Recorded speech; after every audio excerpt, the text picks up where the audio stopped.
제일 기억에 쇼크를 받았다라는 상담은 남편이 관전클럽을 다니는 거예요. 관전클럽이 실내에서 관계를 갖는 장면을 구경을 하는 거예요. 그리고 내가 초대남이 되거나 초대녀가 돼가지고 그 집에 가서 유부녀나 유부남과 관계를 갖는데 그 배우자가 보게끔 하는 그런 클럽이 운영되고 있습니다. 그런 활동을 하고 있는 남편분과 그걸 이해하고 용서하려고 하는 아내분을 만났던 그 사연이 가장 기억에 남습니다. 결국에는 치료를 중간에 포기하셨고요. 왜냐면 남편분이 치료를 받지 않고자 하는 방법이 없거든요. 남편분이 이 관전클럽에 대한 이 중독을 뚫지 못하셔가지고 제가 그랬거든요. 이분들 상담할 때 고쳐지실 분 같지 않다라고 얘기했어요. 성실하게 상담을 임하지 않으셔서 이거는 문제가 해결이 어렵다라고 판단을 해드렸고요. 결국은 두 분 이혼을 했습니다.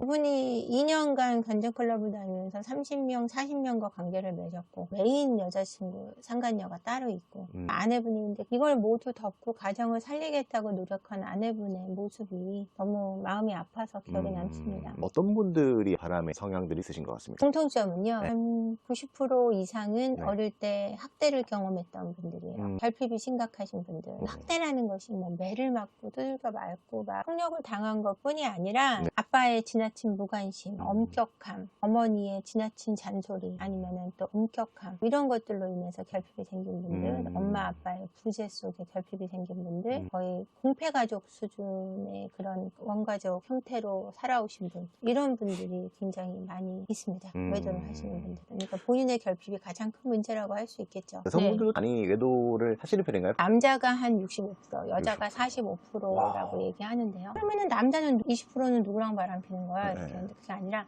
미혼인 여성을 만나는 남자분들이 많은 거예요. 기혼인 여성들은 거의 기혼이나 미혼인 남성도 만나지만 남자들 같은 경우는 기혼 남성들이 일부러 유부녀만 만나는 분들도 있어요. 내가 부담지지 않고 이혼을 만나는 케이스도 꽤 많다는 얘기죠. 외도를 한다라는 특징들이 좀 있을까요? 음주감을 너무 좋아하시는 분들은 외도가 자연스럽게 따라오고요. 여자한테 너무 친절하시거나 남자한테 너무 친절하신 분들 지나친 과한 친절이 있어요. 매너나 예의를 떠나서 너무 지나친 친절을 갖고 있는 분들 외도를 하시는 분들이 많은 걸로. 폭력이나 이런 것들 때문에 여성분들 비례합니다.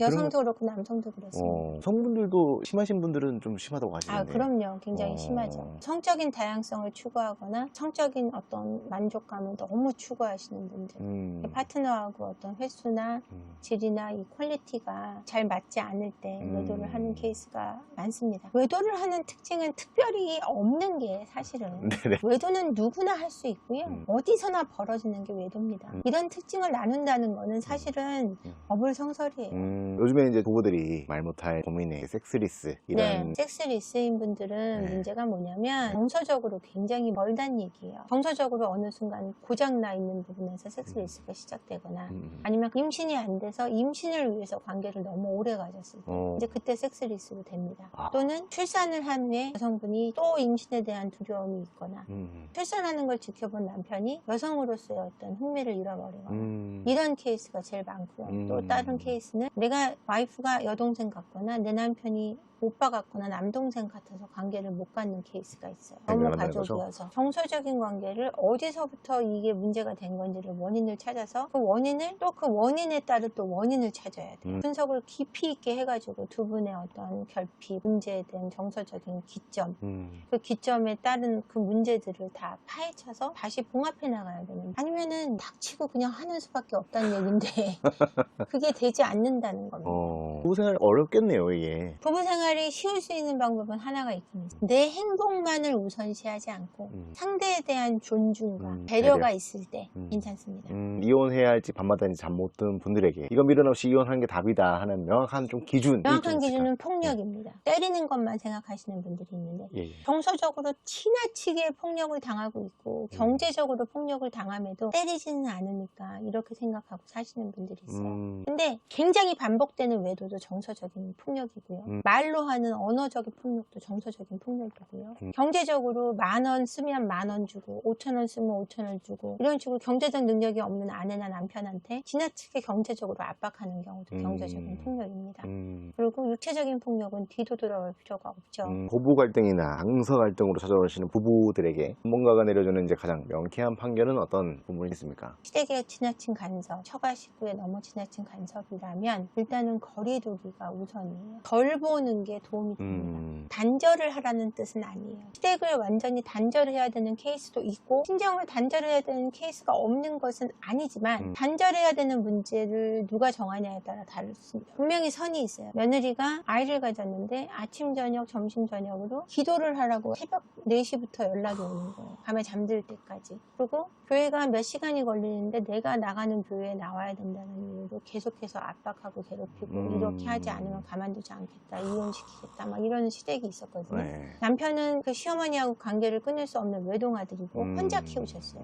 그래서 남편은 관계를 끊지 말고 며느리하고는 관계를 완전히 단절시키는, 아이를 건강하게 낳을 때까지. 왜냐면 이분은 아이가 6, 7개월이었는데 네. 정말 유산을 생각할 정도로 심각하게 마지막으로 상담을 오셨어요. 결혼하기 전에 이런 남자, 여자 걸러라 라고 하시는 부분들이 있을까요? 있죠. 특징 당연히 3가지만 있죠. 좀. 성실하지 않은 사람, 근태가 되지 않은 사람 있잖아요. 잦은 이직을 한다든가 출퇴근이 명확하지 않다든가. 성실하지 않으면 내 가정에도 드러나거든요. 가정에 있어서는 경제적인 역할이 굉장히 중요한데 서로 요즘에는 남녀가 함께 경제적인 역할을 안 할 테니까요. 그 부분이 안 될 때 오는 어려움이 너무 크기 때문입니다. 그리고 근태나 직장생활에 대한 성실함은, 사회생활에 대한 성실함은 가정에서 나한테 갖는 성실함과 비례돼요. 첫 번째는 성실함을 들 수 있을 것 같아요. 이직을 하신 거는 몸값을 올리기 위해서 그렇게 하시는 분도 계시잖아요. 적어도 2, 3년 있어야 몸값이 오르는데 네네. 2개월, 3개월 막 이렇게 바로. 옮기시는 분들 6개월, 1년도 채 못 다니는 그런 분들이 꽤 많습니다. 그런 분들은 사람에 대한 성실함도 떨어집니다. 두 번째, 결혼 전에 또 보셔야 되는 거는 네. 지나친 사치를 하는가 사치 안 하는가를 봐야 될 것 같아요. 명품을 너무 좋아하는 사람들은 네. 사실은 자존감이 낮아요. 자존감이 높다면 명품으로 나를 휘감으려고 하지 않습니다. 뭐 한두 개의 명품을 가질 수 있죠. 그런 거는 괜찮지만 명품이 아니면 안 되는 히스테리가 나오는 분들이 있어요. 그런 분들은 좀 멀리하는 게 좋습니다. 그리고 세 번째는 부모하고의 관계가 건강한 사람을 찾았으면 좋겠습니다. 너무 가까워도 너무 멀어도 문제가 됩니다. 너무 멀 경우는 이 사람은 안정적인 애착을 배우자와 갖기가 어렵기 때문에, 너무 가까워도 부모하고의 애착이 먼저 되면 배우자하고의 관계를 안정적으로 가져가기 어렵습니다. 두 개 다 결핍이 있다고 보시면 돼요. 그런 분들은 사전에 알 수 있는 방법이 있나요? 지나치게 가까운 경우는 알기가 굉장히 쉬워요. 전화가 자주 오거든요. 밥 먹었니? 여자친구랑 뭐 먹을 거니? 남자친구랑 뭐 먹을 거니? 어디 갈 거니? 이게 지나쳤을 때 그걸 커터하지 못하면 그건 문제가 있는 거고요. 너무 멀 경우는 알 수 있는 방법은 이제 결혼 전에 집에 가보거나 이럴 수밖에 없는데, 아니면 얘기를 통해서 알 수 있는데, 부모님에 대해서 너무 안 좋게 생각하는 사람, 이런 사람도 좀 거리를 둘 필요가 있다고 생각합니다. 그분들도 대표님과 상담을 하면 해결이 될 수 있는 부분도 있는 그럼요. 거죠. 상담을 통해 가지고 치유가 많이 되셔서 가시는 분들이 많을 텐데. 네, 많습니다. 네. 굉장히 많습니다. 부부 상담을 진행하면 이분들의 이 외도가 발생했을 때, 아니면 성격 차이나 이런 것들이 발생을 하는 이유는 사실은 두 분의 결핍이 부딪히고 있는 거거든요. 그래서 그 결핍을 풀어서 인지시켜드리고 본인의 문제가 무엇인지 분석해드리고 찾아드리면 그 안에서 답을 서로 찾으세요. 아, 내가 이걸 몰랐구나. 이제 알게 됐다. 그럼 내가 어떻게 해야 되는지 아는 거죠. 거리나 이제 식당에서 부부들이 이렇게 얘기를 하잖아요. 네, 그런 네, 것들 네, 좀 네. 보시면은 저 집도 곧 터지겠네 라고 이렇게 보이시는 게 좀 보이죠. 있어요. 당연히 그래요? 보이죠. 직업병이라는 게 무서운 게 네. 어릴 적 얘기가 좀 나오거나 그러면 저 사람이 어떨지 단번에 파악이 되는 거예요. 아, 뭐 싫어하겠다, 뭐가 좋아하겠다, 이거 딱 그런 게 알게 있네요. 되고, 부부끼리 얘기하는데 말투가 어떠하다, 어떤 대화를 주고받는다, 식당에서 아, 저 집은 이혼하겠다, 저 집은 상담을 하면 좀 풀리겠다, 저 집은 누군가 외도하고 있을 가능성이 높다, 이런 게 보이죠. 와, 신기하네요. 직업병이 무섭죠. 네. 이런 직업을 하려면은 어떤 준비를 해야 되고? 상담 심리학을 전공하셔야 되고요. 그 안에 또 가족, 가정, 부부 전문 양성 과정이 따로 있습니다. 상담센터인 거잖아요. 네. 차리거나 비용이 얼마 정도 들어가는지. 천차만별일 것 같아요. 본인이 어떻게 준비하냐에 따라. 저희 같은 경우는 이제 전체적으로 방송용 방음이 다 돼 있어서 상담하는 게 절대 밖에 안 나가게 방송용 방음을 해야 되거든요. 그렇게 안 돼 있으면 바깥으로 얘기가 나가기 때문에 그런 경우 이제 인테리어 비용이 좀 많이 비싸고요. 방 하나당 1,500에서 2,000 정도 들어갑니다. 그렇게 되면 뭐 3개만 만들어도 4, 5천이 들어가는 거니까. 그리고 사무실 임대 비용 이렇게 들어간다 그러면 최소한 4천에서 7천은 들지 않을까 싶은데요. 밖에 직원분들도 계시던데. 저는 유튜브도 운영하고 있고 내담자분들이 워낙 많다 보니까 응대해야 되는 분도 있고, 또 저희가 기업교육 컨설팅도 유지하고 있기 때문에 그 직원들도 있고 부원장님들도 있고 그렇습니다. 상담을 오게 되면 프로그램이라고 해야 되나요? 네네. 프로세스가 얼마 정도의 기간 동안 진행되는 거예요? 첫 기간이 3개월 정도? 하루 종일 남의 싸움이나 울음소리 들으면 대표님 자체도 약간 우울해지거나 그렇지 않으십니까? 전혀 그렇지 않아요. 아, 저는 그래요? 그분들의 얘기가 저를 우울하게 하지 않습니다. 왜냐면 그분들은 정말 중요한 문제이기 때문에 저는 그 문제를 풀기 위해 앉아 있는 거잖아요. 그래서 그 얘기가 항상 가슴이 아프고 마음이 따뜻하게 가지 그것 때문에 속상하다 머리가 아프다고 생각하진 않아요. 그럼 전문가분들도 남편분들과 좀 싸우냐, 결혼하지 말걸 네. 이런 생각도 좀 드시는지. 아니요, 저는 결혼은 굉장히 좋은 것 같아요. 제가 예전에 부부싸움을 할 때는 똑같이 싸웠던 것 같아요, 소리 지르고.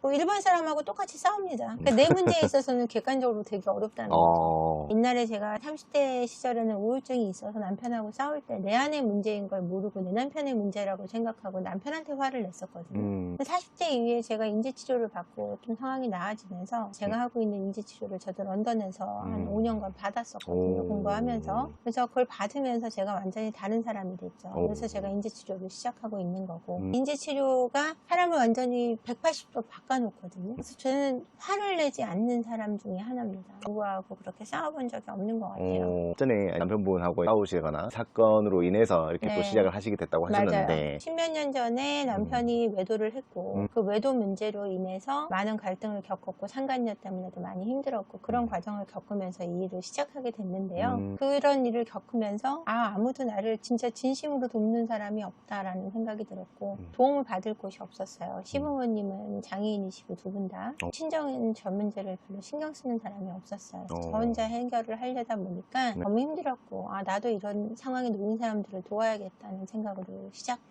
일이었거든요. 그래서 이 일을 하면서 더 공감이 많이 되고 제가 그 마음을 알기 때문에 더 노력하게 되고 더 진심으로 그들을 돕고 있는 것 같습니다. 자식이 이런 부부 상담 관리사나 전문가가 되겠다 하면 추천을 하시려고 생각이 드십니까? 당연하죠. 추천하죠. 제가 이거를 하면서 이분들이 관계가 회복될 때 느끼는 카타르시스가 엄청납니다. 너무너무 기쁘고요. 네. 관계가 회복될 때 제가 엔돌핀이 생기는 것 같아요. 제 아이들이 이런 일을 한다면 네네. 저만큼 잘할 것 같진 않지만 전 찬성입니다. 인간 심리 상담사들이나 AI 이런 것들 네. 많이 나오고 네. 있잖아요. 전문가로 자리를 잡으려면 어떤 과정이 있어야 되나? 석사나 박사를 거친다고 상담을 잘하는 건 아닙니다. 지적인 수준보다 그 사람이 살아온 삶에 대한 사고가 훨씬 상담에 많은 영향을 미친다고 되어 있는데 공부를 하는 건 중요한 게 뭐냐면 아무래도 기본 지식은 공부를 통해서 채울 수 있기 때문입니다. 근데 그것만 가지고 상담을 하면 키스를 글로 배우는 것과 같습니다.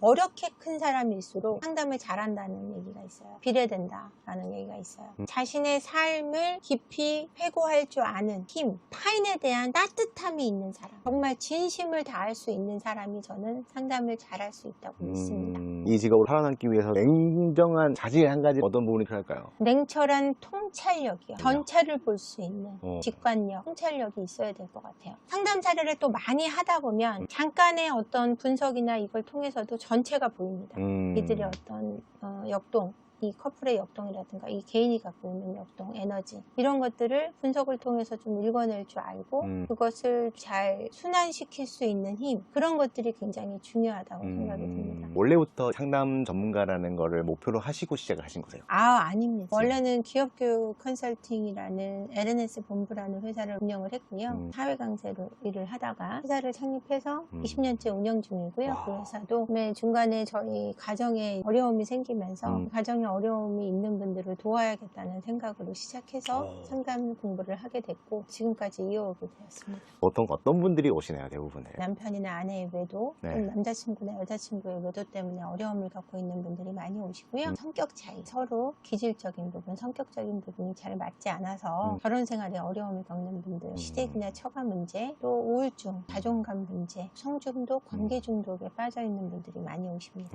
혼자 오시는 분들이 좀 있으시겠네요. 혼자 대부분. 오시는 분들도 있죠. 같이 오시는 분들이 더 많아요. 그런 분들이 들어오시면 이 부분은 좀 힘들겠다라고 생각하시는 부분들이 있겠어요? 아니에요. 것을 보고 판단하진 않고요. 네. 가족 분석이나 심리 검사를 통해서 원인을 분석하고 외도의 문제도 탐색하고 이분들이 갖고 있는 어떤 신념이나 마인드 같은 것도 탐색을 해봐야 이게 해결이 안 되겠다 되겠다라는 판단이 섭니다.